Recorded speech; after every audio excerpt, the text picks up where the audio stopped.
Teacher, hello mates. I'm Esteban Mejia and I'll show you my study case. My business case is Nestlé Coffee, the supply chain.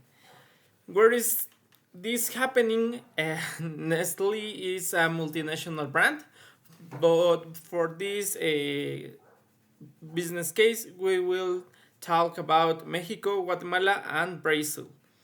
Brazil. Uh, Mexico is the 15th largest economy in the world. It was a very large demographic environment with approximately 124 million people. And this makes Mexico an interesting place for foreign investment. The negative point is our corruption, crime, and inefficient government. I'm sorry. But this is real. For Guatemala, it's considered the largest economy in America Central with a GDP of 95 billion dollars in 2022. It's a developing country with stable growth. The negative points are poverty, inequality. It has a highest rates in the region. It has large rural areas with people working informally. Brazil, it's very interesting. Such a large territory and population to match, it is necessary to have a broad knowledge of the business environment, regulations, and cost, commonly called Brazilian cost. Uh, the country is complicated by taxes, the regulatory system, and its intellectual property protection policies. However, the potential of this market should not be underestimated. When did it happen? This case study talks about the coffee industry currently, but it also has important data the coffee industry in the 1998. 1998? No, maybe. And I, I want to talk about some words that said Antonia Warner, Nestle heads of ESG strategy and development, and she said, "We are continually pursuing better packing solutions where we can have a direct impact." And this phrase, this sentence brings me to the next situation, to the next question. I'm sorry. What is the overall business situation?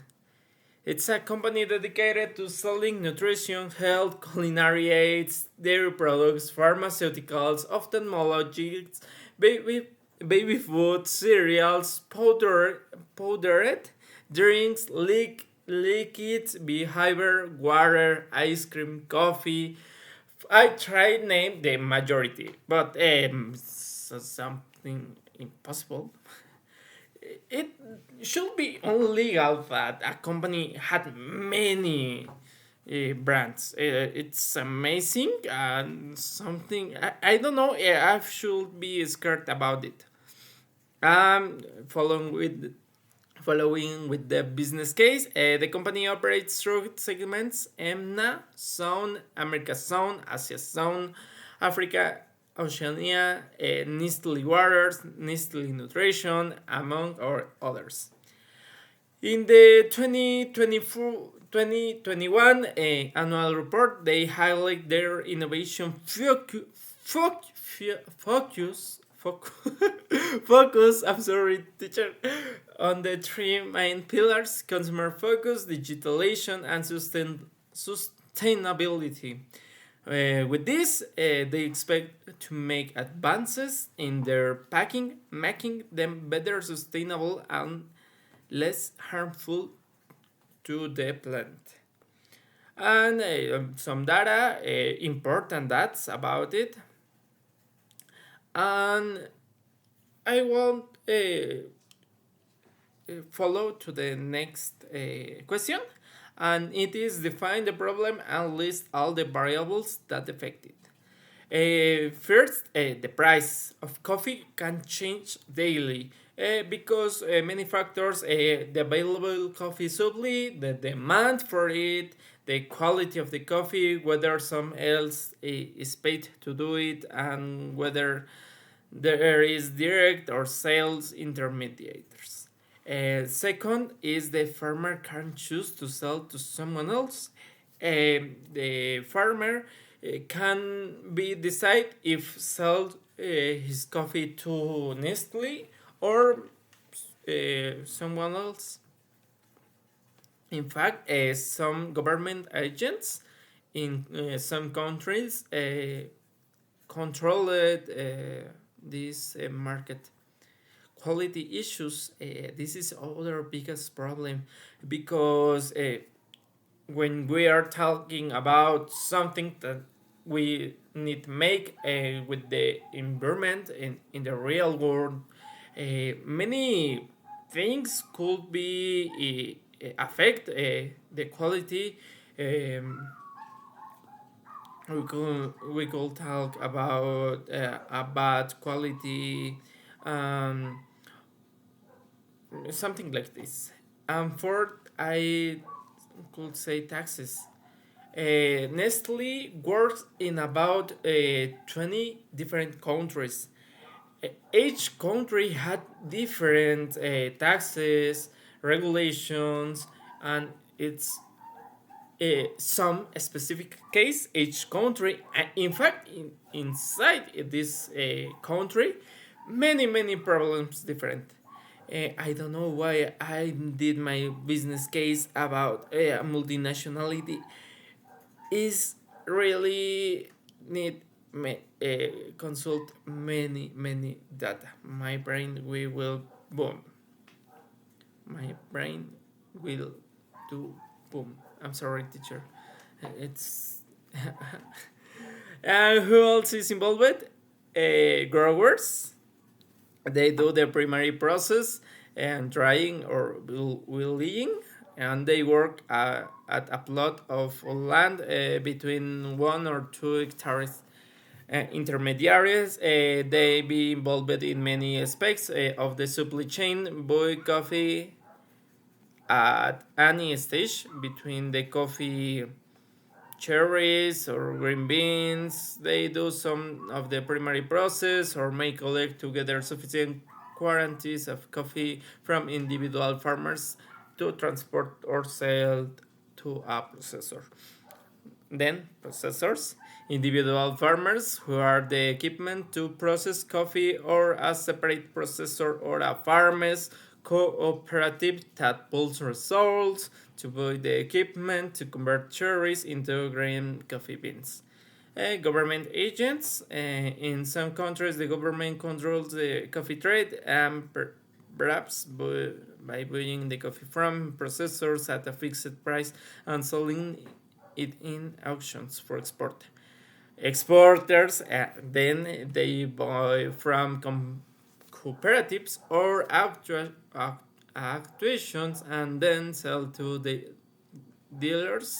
They expert knowledge of the local area and producers generally enables them to guarantee the quality of the shipment.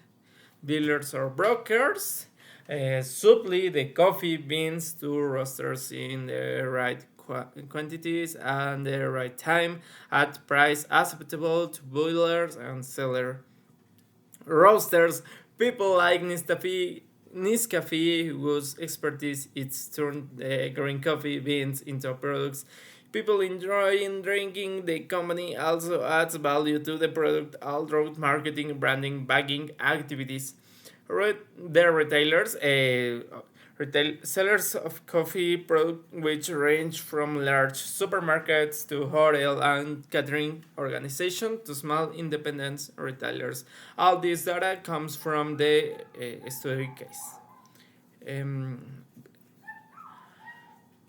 I could talk many hours about my work, my homework, or my final project, but I just want to say the most important things for myself.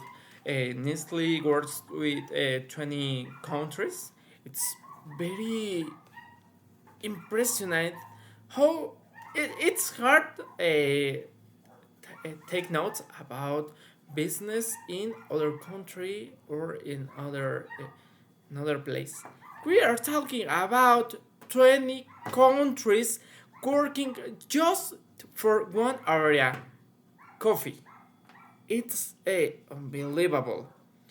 And we have many facts about it, involving approximately 70,000 coffee growers.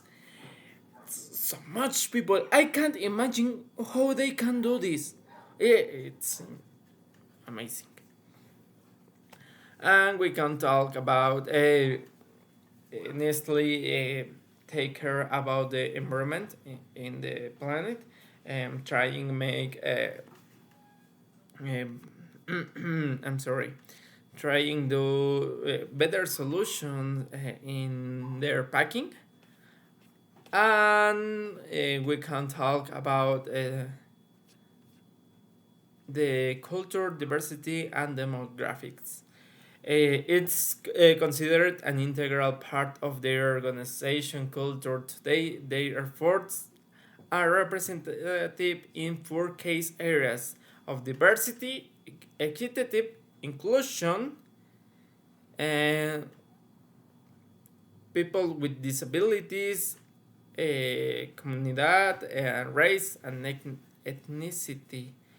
It's very important.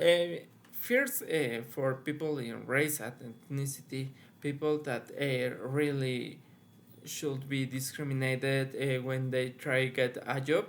And Nestle is a good place for these people can get entry. And then this is my business case. I'm sorry for my late delivery. Thank you so much, teacher. See you next.